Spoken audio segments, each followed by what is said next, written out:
Hi everyone, welcome back to my channel. Today I'm gonna read the chapter 9 of Pinocchio. Let's get started. When it stopped snowing, Pinocchio started for school with his fine new primer under his arm. On the way, he never stopped imagining all sorts of fine plans and built 1,000 castles in the air, each one more beautiful than the other. He began by saying to himself, "At school today I shall learn to read in no time. Tomorrow I shall learn to write. The day after tomorrow I shall learn all the figures. Then I shall be careful enough to earn lots of money. And with the very first money I get, I shall buy my father the nicest new cloth coat, but white cloth. It shall be made of gold and silver with diamond buttons. That poor man really deserves it, for that I should be a learned man. He showed his coat to buy me a book. In this cold weather too, only fathers can make such sacrifices." While he was saying this more and more excitingly, he thought he heard music in the distance that shouted like fife and drum. He stopped and listened. The sounds came from the end of the street that crossed the one which led to school, at the end of the little village near the sea. "What can the music be?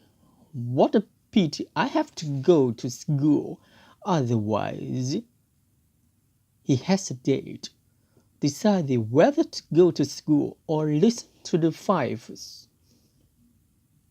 "Today I shall listen to the fifes, and tomorrow I shall go to school," this naughty boy said finally, shrugging his shoulders. No sooner said than done. He ran, and the farther he ran, the more distantly he heard the tune of the fifes and the beating of the big drum.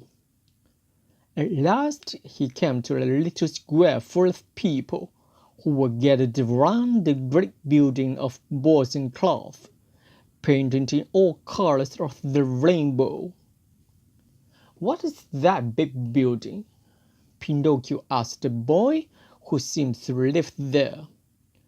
"Read the post. It is all written there. Then you'll know." "I gladly read it, but I don't know how to read today." "Bravo, nincompoop! I'll read it for you. Know then, that on that big post, in fiery letters, is written, 'Great Puppet Show.' Is it long since the play began?" "It is just beginning now." "How much does it cost to go in?" "2 pence." Pinocchio was in such a fever of curiosity that he lost his self-control, and without any shame, he said to the little boy, "Will you lend me 2 pence until tomorrow?" "I simply love to," said the boy, laughing at him, "but I can't today." "I shall sell you my jacket for 2 pence," said the puppet. "What could I do with a jacket of flour paper? If it should rain and got wet, I couldn't take it off." "Will you buy my shoes?" "They are only good for lighting a fire." "What will you give me for my cap?" "That would be a fine bargain. A cap made of black. The mice may eat it right off my head." Pinocchio was sitting on horns. He was almost ready to make one more offer, but he had not the courage. He hesitated, but at last he said, "Will you buy this new primer for 2 pence?" "I'm only a boy, and I do not buy anything from other boys," said the other, having more sense than the puppet. "I'll give you 2 pence for the primer," cried the no-cloth dealer, who'd overheard the conversation.